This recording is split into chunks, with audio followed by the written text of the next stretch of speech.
Hai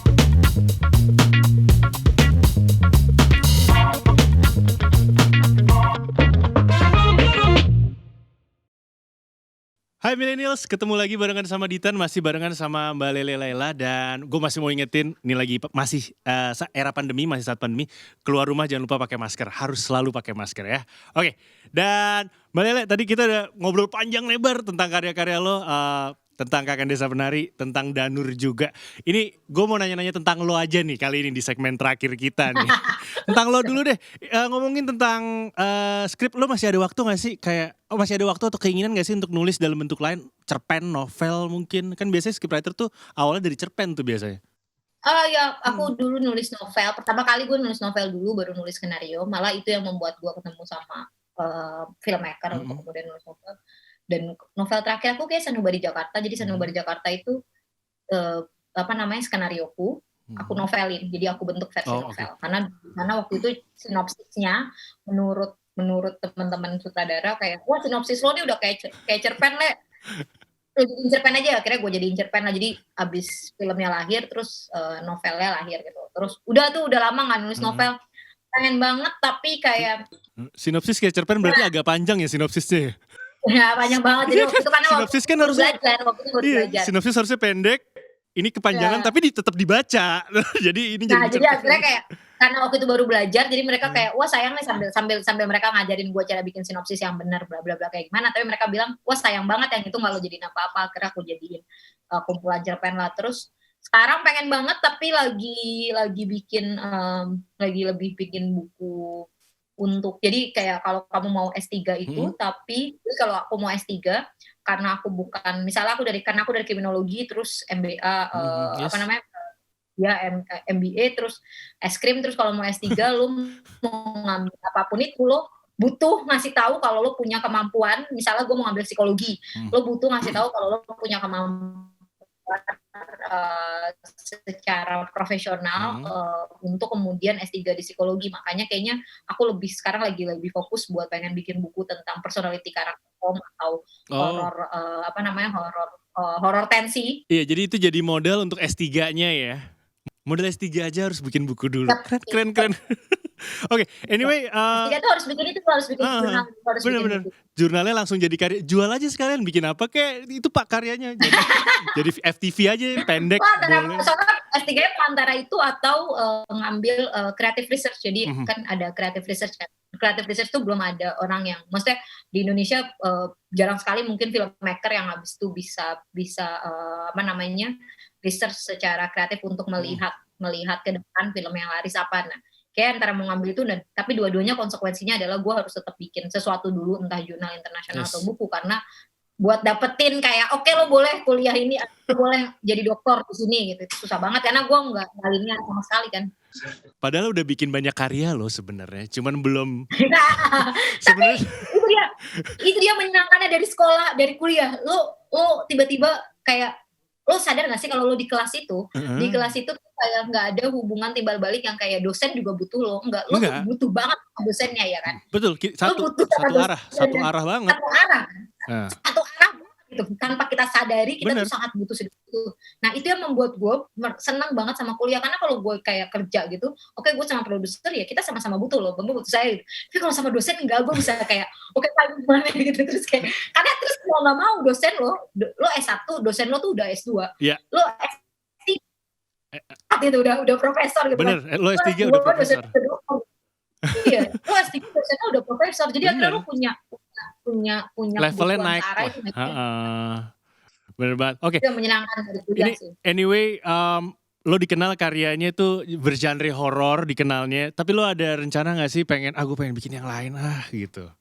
Oh, gue suka banget nulis drama. Terakhir aku nulis series drama di View. Judulnya Rewrite dan alhamdulillah banyak banget yang suka judulnya Rewrite itu, karena gue suka banget nonton drakor. Gue suka banget drakor, sebenarnya gue suka banget drama Korea itu. Terus itu akhirnya gue nulis series drama. Jadi sampai sekarang juga sebenarnya lagi bikin buat drama juga selain bikin horor ya. Maksudnya horor tetap jalan iya, tapi lagi nulis buat drama juga dari salah satu buku yang cukup terkenal, tapi tidak boleh dikasih tahu. Iya. Akan ada satu buku yang cukup terkenal dan cukup menantang untuk kemudian dibikinkan film dramanya. Jadi pengen banget nulis drama, sama gue suka nulis komedi juga suka. Jadi kayaknya mungkin kesempatan itu aku suka nulis komedi. Aku suka banget nulis komedi, jadi kayaknya menyenangkan buat habis itu dikulik lagi. Makanya kayaknya butuh satu yang mungkin ya sama kayak kemarin Pola Edanur, gue ngambil satu yang gue yakin banget bakal hits, terus habis itu dipelajarin dan ya sama kayak Pola Edanur tadi ya, pokoknya diambil apa Indonesia suka nih, coba dialih. Dikulik habis-habisan tentang apa yang mau kita sampaikan, apa yang pengen disampaikan dari Sienna. Jadi kayaknya rasanya kayak kalau misalnya pengen nulis drama ya selalu pengen lah, nggak mungkin kita senang kayak oke di horor aja nih gitu kayak gitu. Kayak nggak juga deh gitu. Jadi kayaknya tetap kayak gue kadang-kadang selingan buat bikin series, itu ada yang nawarin series ya jalanin aja drama. Iya, jadi aku langsung ambil sih. Iya, pokoknya series bisa drama, bisa komedi juga tertarik. Benar. Anyway, produser. Nggak tertarik jadi produser? Pernah jadi produser. Pernah lain, tapi belum tayang filmnya. Dan sepertinya, maksudnya gini, walaupun gue punya beda bang, maksudnya produser itu nggak cuma bilang kalau lo harus ngerti marketnya doang gitu, dan itu sebenarnya marketer, itu bukan tugas produser, itu tugas marketer. Kalau ada timnya, kalau di luar tuh ada namanya marketer loh gitu, maksudnya di luar sana tuh ada kemudian si marketer yang dia kemudian mengerti market research gitu, mengerti bahwa kemudian film ini terima market kayak apa. Nah, beda banget ketika jadi produser itu. Produser kan lo harus ngurusin semuanya gitu, dan ternyata sepertinya apa yang kemudian gue pelajari di NBA, terus abis itu apa yang kemudian gue kulik tentang tentang hal-hal yang sifatnya dari market itu, gue rasa kemudian gue lebih cocok jadi marketer aja sih. Kalau saya kayak gue tahu nih kayak ini pasti bakal laris, ini bakal laris, tapi kayaknya jadi produser kayak sesuatu hal yang berbeda yang kayak aduh iya ikut ngurusin orang syuting ya gitu-gitu. Kayak iya, ngurusin orang itu lo jadi ibu suri, lo ibu surinya, lo apapun lo harus tahu tentang apapun ibu gitu. Surinya lo harus ngerti tentang kayak take decision kalau misalnya ini, kalau misalnya itu gitu. Terus jadi kayaknya abis itu gue nggak ini banget deh gitu. Jadi kayaknya mungkin makanya kenapa gue lebih milih kayak ya udahlah nggak usah jadi produser, tapi gue sekolah lagi buat kemudian menyiapkan diri, memilih buat gimana caranya bisa kalau nggak market research ngomongin creative research atau ngomongin psikologi, biar ya udah fokus buat nulis aja, di luar fokus mengajar karena itu melelahkan. Ya. Oke, ini selain scriptwriter, selain nulis skenario juga, lo lebih nyaman jadi produser, lebih nyaman nggak buat lo, atau apa nih yang lain yang lebih nyaman buat lo di industri film? Sebenarnya di industri film sekarang kayaknya udah titik maksudnya kalau nyaman, titik nyaman saya melakukan beberapa hal. Maksudnya gue kan nggak bisa cuma ngelakuin satu hal doang ke orang. Gue Senin Kamis gue ngajar jadi dosen di UMN. Dosen di UMN, ngajarin skenario film panjang sama ngajarin film marketing, sama entrepreneurship. Nah, terus gue punya satu bisnis di wedding industry. Oh ya? Jadi dekor dan WO. MC? Habis itu karena terus nanti terus. Dekor dan WO, jadi usaha teman-teman, jadi kayak gue namanya Nona Manis. Paket terus jadi kayak habis itu ada ngajar, ya ada ngajar, ada Nona Manis, terus ada nulis. Gue nggak perlu jadi yang lain lagi. Gue udah capek. Jadi sebenarnya kalau ditanya nyaman yang mana, you're happy with what's in your hands right now? Ada banyak banget which is. Jadi kalau misalnya nyaman, maksudnya kayak dari dulu waktu pas lulus kuliah, gue tuh suka bilang, gue tuh cuma pengen jadi gue cuma pengen jadi ibu yang keren aja, yang tuh kayak dulu gue suka bilang kayak gue punya ini cita-cita, anak keurus, suami keurus, ATM jalan terus. Asik. Dan sekarang keren. Dan sekarang abis itu ya udah ATM gue jalan terus, tapi gue belum punya anak, gue belum punya suami. Jadi kayaknya bisa nggak sih kita kemudian, gue tuh ada titik ini, bisa nggak sih kita kemudian fokus membuktikan bahwa bisa tuh suami kurus, anak kurus. Jadi kayaknya udah gue siapkan semuanya dengan gue ngajar aja, gue nggak mau di atas jam 10 pagi, jadi gue Siang, boleh main itu setelah jam 10 atau jam 11 karena yes. menurut gue itu adalah waktu udah menyelesaikan semuanya jadi seorang ibu ya kan. Mhm, Terus habis itu gue punya tempat dekoran wedding, punya mhm, mhm. bisnis yang isinya perempuan semua. Jadi kita nggak punya laki-laki di kantor itu perempuan semua. Mhm. Kanapa? Karena habis itu kita nggak akan ngejudge kalau ada cewek bawa anak dan habis itu Oh, iya nyusuin di iya dalam iya iya. kantor itu. Gua nggak ada ruangan menyusui, semua ruangan di kantor Bebas. kita bisa menyusui.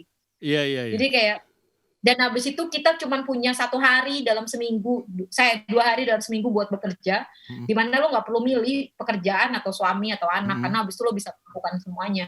Terus habis itu gue penulis yang gue bisa lakuin itu di rumah. Jadi kayaknya itu sudah kemudian enough untuk menyelesaikan cita-cita saya yang sudah saya tentukan waktu pas dari kuliah, dari SMA. Jadi kayaknya udah selesai ya gitu kan, Iya, kayak dan gue ATM perlu nambahin ATM untuk sudah jalan terus ATM ya?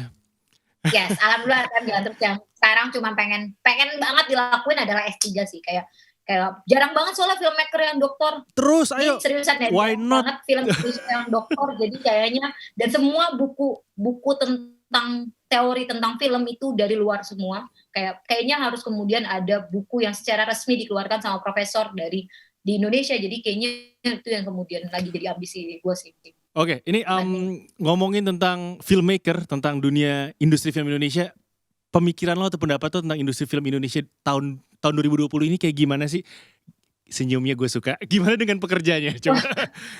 wah ini tuh Kayaknya kayak jangan berat banget panjang-panjang. kan material, maksudnya kayak Jangan gue di panjang-panjang. industri film gue bahkan di industri film tuh silent reader, kayak Heeh. nggak semua orang tahu pemikiran, maksudnya gini, ada hal-hal yang tidak perlu kayak misalnya Yes. kayak lo ngeliat gue sebagai penulis film horor aja, Heeh. titik gitu, lo nggak perlu kayak, bahkan nggak ada yang kayak gue menikmati dijudge sama netizen, kayak Mhm. walaupun gue suka sakit hati, gue suka kayak misalnya seriusan jadi kayak misalnya sinetron gitu, misalnya nge-review gitu, gue suka Mhm. suruh mahasiswa gue malah yang kayak, Mbak Lili lu udah lihat belum sih lu diomongin Reviewnya sama ini. sinetron.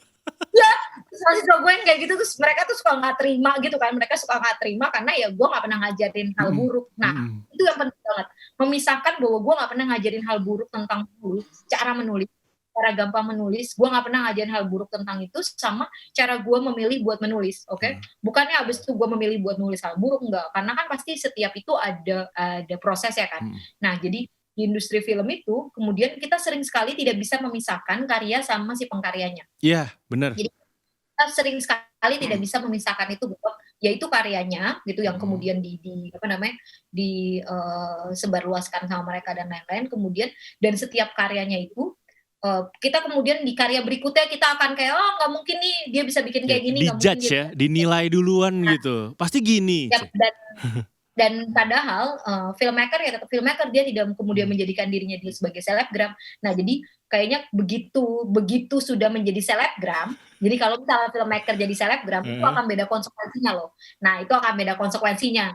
Jadi kayak sekarang industri film sekarang, karena itu adalah sesuatu yang sifatnya sangat hiburan, Mhm. sangat industri hiburan, itu nggak bisa dilepaskan dari bagaimana juga sosial medianya bergerak. Mhm. Sosial media, terus apa yang ditayangin di YouTube kemudian bergerak, terus apa yang kemudian karena sekarang aksesnya banyak banget. Nah, itu makanya kenapa gue begitu ngomongin industri film, gue kemudian hati-hati untuk menentukan positioning aja. Mhm. Jadi kayak secara pribadi gue kemudian punya kehati-hatian dan punya tanggung jawab untuk menentukan positioning. Oke, gue penulis skenario loh. Oke, tapi gue juga dosen loh gitu kan, kayak Yes. oke, gue penulis skenario dan gue dosen loh, dan baru itu kayak gue kemudian memilih untuk menjadikan standpoint studi saya kayak kriminologi, terus MBA, terus untuk berikutnya untuk menentukan positioning itu sebenarnya. Jadi kayak untuk kemudian menentukan positioning itu, karena gue nggak suka banget ngomong nggak berdasarkan sesuatu yang kemudian lo mengerti. Yes. Jadi kayak gue nggak suka banget, makanya kenapa gue I lebih saw suka that. baca juga. Setengah jam Nah, ini gue ngeliat itu. makanya kayak lo sering banget kan kayak di kayak misalnya gini, kasus kayak kemarin waktu pas yang beberapa selebgram, beberapa orang terkenal kemudian membicarakan soal undang-undang pekerja. Oh Ya ya, kan? ya. Omnibus Law, yes. Yes, omnibus law. Terus habis itu kemudian ada beberapa yang mereka menyatakan mereka nggak tahu gitu. Gue nggak tahu kalau itu ada hubungannya. Lu nggak usah ngomong kalau nggak tahu kalau Iya, kayak iya, gitu. setuju. Banget. Lu nggak usah ngomong kalau nggak tahu. Jadi gue suka ngajarin mahasiswa gue, kalau lu nggak tahu sesuatu jangan nge-tweet. Kalau lu nggak tahu sesuatu jangan kemudian nge-tweet, karena Itu tuh kenapa makanya kalau lo lagi skripsi, bab 4 itu belakangan, bab 2 duluan. Bab 2 itu apa? Kajian teori. Bab 2 itu kajian teori, kajian pustaka. Jadi lo baca dulu, lo paham dulu teorinya, baru habis itu lo ngomong. Nah, jadi kayak sekarang tuh kayak kalau tadi ngomongin industri film, jadi gue cuman simpelnya adalah gue menentukan positioning gue untuk titik. Kalau misalnya gue nggak bisa ngomong tentang misalnya kayak sekarang sistem bioskop dan lain-lain, karena kemudian gue bukan bagian dari mereka, dan mungkin kalaupun gue bisa ngomong hanya berdasarkan teori yang saya punya, karena kemudian memahami teori industri, distribusi, teori lain-lainnya, tapi untuk hal-hal lain yang mungkin gue tidak bisa bicarakan, gue nggak akan bicarakan gitu ya. Jadi kayak sesimpel itu sih. Anyway, tadi kan lu udah cerita juga awal lo masuk ke industri, belum ketemu Mbak Lola, bikin film LGBT itu tiba-tiba dari ngurusin kalau nggak salah 1 naskah jadi 10 semuanya lo yang bertanggung jawab segala macam. Sebenarnya gue mau nanya halangan lo pas pertama masuk industri film. Tapi kayak gue ubah pertanyaannya jadi apa sih biasanya halangan yang nih mungkin penonton kita millennials hadapi ketika dia mau masuk industri perfilman, terutama buat cewek-cewek nih? Halangannya sebenarnya, halangan yang kayak buat masuk ke industri itu adalah bahwa ini nih bukan menulis skenario itu bukan sesuatu pekerjaan yang akan orang lain berikan kepada seseorang yang dianggapnya tidak mampu. Nah, jadi lo harus mampu dulu. Itu penting banget. Lo harus punya kemampuan dulu, entah kemudian kemampuan lo bercerita, lo punya kemampuan bercerita, lo punya kemampuan karena lo kuliah di kuliah yang habis itu paham banget gimana caranya menulis skenario, atau kemudian lo punya kemampuan stand up komedi yang kemudian lo paham tentang komedi, ya kan? Atau lo kemudian punya kemampuan menulis novel dan kemudian lo akhirnya belajar nulis skenario gitu. Jadi halangan utamanya adalah kemudian ini bukan pekerjaan yang bisa diberikan dengan kayak lo ketemu sama gue ketemu sama itu terus kayak gue suka sama lo ini terus habis itu kita kasih aja kan nggak kena orang dalam, nggak kena ya, nggak lo harus kasih lihat karya lo. Orang dalam. Nah, kalau abis itu lo mau itu ya belajar sebanyak-banyak kayak dengan abis itu. Maksudnya gue emang nggak sekolah film, tapi gue dulu zaman SMA gue ekskul film. Nah waktu ekskul film gue manfaatin banget si ekskul itu sampai kayak mungkin waktu zaman SMA gue setahun bikin 4 film pendek yang habis itu tayang di festival film. Jadi kayaknya itu sebenarnya bagian yang habis itu gue mencoba untuk sampai titik mampunya dulu nih gitu. Mampu bikin film pendek gitu, maksudnya mampu paham tentang skenario kayak apa. Jadi kayak halangan utama adalah untuk membuat diri lo mampu sih, untuk kemudian orang tahu kayak lo mampu nih. Set the standard dulu ya, ini standar gue nih, lo set dulu. Itu standarnya buat kayak oke lo mampu. Kalau lo misalnya lo nggak bisa bikin skenario panjang tapi lo mampu kan bikin komedi, ya oke. Kemudian lo belajar gimana cara bikin skrip gitu. Jadi kayak nggak cuman kayak mampu bikin komedi nggak mau bikin skrip gitu. Jadi kayak lo belajar bikin skrip. Makanya banyak juga kan dari stand up komedi kemudian jadi penulis skenario kan. Nah karena mereka punya kemampuan yang mungkin orang lain nggak punya. Nah kuliklah kemampuan yang mungkin orang lain gak punya itu sampai habis itu ya sama kayak gue, kayak dulu gue sangat jualan banget, gue anak kriminologi. Oh iya kriminologi ya, terus ngomong terus habis itu oke gue kasih ke lo gitu. Karena habis punya kemampuan yang orang lain gak punya. Ngerti, gue juga suka gitu. Gue penyiar, padahal udah gak siaran, tapi gue ngomong-ngomong gitu aja. Harus ada satu dulu standarnya. Terus kayak sekarang kayak misalnya kayak oke mau bikin film yang laris, gue gak perlu ngomong gue siapa gitu. Gue udah punya karya gitu kan. Iya, gue udah selesai sampai kayak oke gitu, maksudnya di luar hujatan netizen yang banyak, maksudnya habis itu film gue gak ada yang di bawah 1 juta penonton. Tapi beneran deh, makin tinggi dihujat, makin ada haters, itu sebenarnya posisi lo udah enak kalau yang gue lihat ya, gitu ya. Kalau dari sosial media. Ya udah gitu, maksudnya kayak itu kan bagian dari hal terserunya aja gitu. Betul. Orang kemudian gue nggak perlu kayak sekarang kayak ngomong kayak gue cuma begitu tanya aja lo dulunya apa ini apa baru gue cerita, tapi kan gue nggak perlu ngomong sama netizen kayak gue pakai riset lo atau apa tuh. Nggak perlu lo jelasin, nggak perlu jelasin gitu. Kalau mahasiswa saya bete ya udah gitu kan, gue nggak pernah ngajarin lo buat bikin jelek juga. Gue suka minta mereka untuk mencaci maki cerita saya juga gitu. Iyalah, karena kadang-kadang orang suka lupa yang dicaci maki itu karya. Lu bikin karya nggak? Lu nggak bikin, lu cuman lu ngomongin karya orang. Tapi itu it's okay karena itu kemudian memang bukan sesuatu yang tidak boleh ya. Kemudian mereview karya atau apa itu bukan sesuatu yang tidak boleh. Itu boleh sekali, dan itu adalah sesuatu yang sudah harus memang karena dan sudah secara organik akan kayak gitu. Kita ngelihat sesuatu pasti akan kita review. Gue percaya bahwa yang namanya pendapat buruk orang tentang sebuah karya it's also a positive thing. udah bagus ada yang berpendapat daripada didiemin karya lo kan gitu. Jadi kayak sebenarnya nggak apa-apa juga, jadi tidak Hmm. perlu membela diri atau apa. Kalau gue ya kayak gue selalu ngasih poin bahwa kayak setelah karya itu ditonton sama banyak orang, itu punya banyak orang. Jadi Betul. setelah itu ditonton Mereka sama punya banyak orang pendapat itu sendiri.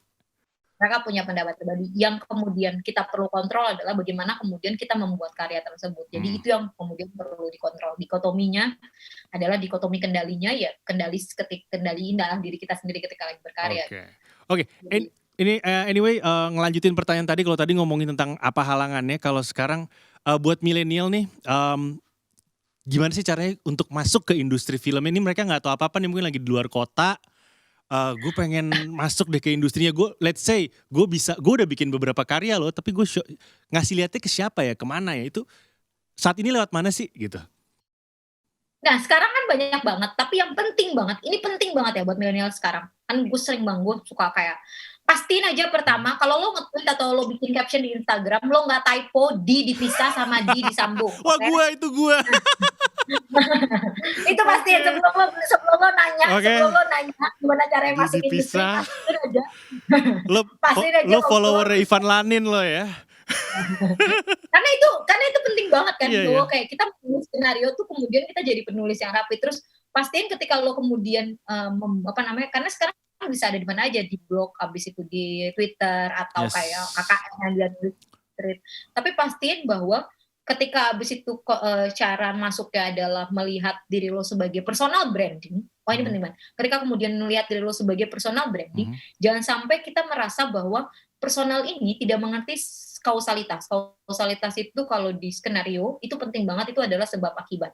Nah, dia tidak bisa mengerti kausalitas kalau misalnya kita bahkan tahu kalau misalnya di Twitternya lo gitu kan, di Twitter lo begitu kan, kayak abis itu kayak oke, dia tiba-tiba ngomongin ini, kok tiba-tiba jadi ngomongin ini gitu, ngerti kan, kayak lompat-lompat kok tadinya ini terus sebenarnya jadi ngomongin ini. Nah itu kemudian bisa masuk di mana aja. Lo bisa belajar les sekarang banyak banget, les webinar skenario banyak banget. Gue sering banget ditawarin buat mulai dari webinar gitu aja ya sekarang ya buat ngajar les. Aksesnya sekarang lebih banyak daripada zaman gue waktu masuk, dan kayak percaya aja bahwa semua itu adanya di mana-mana gitu, maksudnya pintu tuh ada di mana aja gitu. Nah tapi kemudian cara membuka pintu yang berbeda-beda tersebut, itu kemudian lo sudah harus pastikan bahwa diri lo sudah punya integritas dan value untuk membagi sesuatu. Karena itu penting banget. Integritas, value, statement yang kemudian dibentuk sama cara lo belajar, cara lo memandang kehidupan, cara lo lain-lain, itu akan sangat dipengaruhi ketika nanti lo bikin skrip. Jadi pastiin aja yang bagian sininya tuh jadi dulu. Makanya tadi gue bilang, pastiin aja lo gak pernah nulis Didi bisa sama Didi sama. Itu salah cara, karena itu bagian dari habis itu bagian dari diri kita kan. Jadinya itu buat para millennials penting banget, pastiin bahwa lo gak pernah berhenti baca buku, lo gak pernah berhenti nyari tahu sesuatu, lo gak pernah berhenti kalau mau ngomong sesuatu harus cari tahu dulu lebih dalam lagi. Jangan sampai kemudian kita bahkan tahu, karena itu bukan maksudnya pekerjaan, lagi-lagi apalagi pekerjaan membagikan kisah satu kisah ke banyak orang, pasti bahwa lo siap sebagai seorang protagonis. Oke, ini pendek aja, lagi sibuk apa saat ini dan next project ada apa nih, kolaborasi sama siapa gitu? Next project ada beberapa film horor dan satu film drama yang sangat menyenangkan. Ada 2 film horor. Ada satu film horor yang lagi syuting dan gue suka banget ceritanya. Gue jujur gue suka banget ceritanya dan cara gue menceritakan itu, jadi kayaknya patut dipertimbangkan. Terus habis itu sama film drama, sama lagi sibuk ngajar karena itu melelahkan. Ternyata kuliah online itu melelahkan. Ribet online, ada banyak muka lagi. Anyway, ada project pribadi gak sih? Gue pengen bikin ini nih, apa nih gitu. Yang mungkin belum terwujud juga. Ada. Jadi kayak gue pengen ada satu yang habis itu mungkin gue harus bikin novela dulu atau harus bikin sesuatu yang dulu, kemudian dikasih ke satu PH untuk kayak ini bisa jadi sesuatu nih, itu pasti ada ya. Oke. Di luar itu gue ada cukup banyak skenario yang lagi harus ditulis nih kayaknya. Oke, pokoknya seru banget obrolan kita nih. Udah 1 jaman kita ngobrol, seru banget. Anyway, kalau millennials di luar mau reach ke lo bisa lewat mana ya? Sosmed mungkin? Ya Instagram aja. Instagram boleh. At Atau Twitter, tapi Twitter tuh gue lebih entah kenapa Twitter tuh lebih mengeluarkan visi yang mungkin karena nulis kali ya, karena dan lagi pandemi ini Twitter nggak seru, panas. Ya panas banget parah. Gue cuma baca sebentar. Capek. Terus habis itu capek Iya, lah. jadi lo bisa di reach di mana nih kalau mau ngubungin lo, mungkin boleh di DM Di gitu boleh nggak sih? Instagram boleh. Apa? Di DM gitu boleh nggak sih, private message gitu? Oh boleh, banyak Iya. yang suka tiba-tiba nge-DM karena aku kayak mahasiswa suka ada yang nge-DM gue juga buat kayak asisten logline aja, mereka suka kadang-kadang di DM mereka. Oke. Handle Jadi kayak DM gue semuanya kayak namanya sama deh, Lele Laila. Lele Laila ya. Oke, millennials handle-nya @lele Laila. Lu tinggal search aja, mungkin kalau lu tertarik atau mau nanya apapun, sok atau langsung ke sana aja. Dan Mbak Le, thank you banget udah nemenin 1 jam ini. Gue doain lo S3 harus. Thank you so much, sehat-sehat buat semuanya. Yes, harus S3 ya. PhD nih. Iya, jangan takut, why not, nggak, cewek nggak nyeremin S3, keren kok, beneran ya. Oke, lanjutin ya. Oke, thank you banget, sukses terus buat karya dan jangan lupa pakai masker juga di pandemi ya Mbak ya. Oh iya benar, jangan Yes. kemana-mana, Oke. tetap di rumah saja. Yes pasti, thank you Mbak Lela, bye-bye. Oke, Bye. millennials thank you banget udah nemenin gue 1 jam tadi sama Mbak Lele Laila juga. Dan sekali lagi, di masa pandemi jangan lupa selalu menggunakan masker kalau lo ada di luar rumah. Kalau bisa dalam rumah aja, jangan kemana-mana. Dan kita akan ketemu lagi on another episode of Sweet Talk. Masih barengan sama gue Ditan Sudiro. Bye-bye.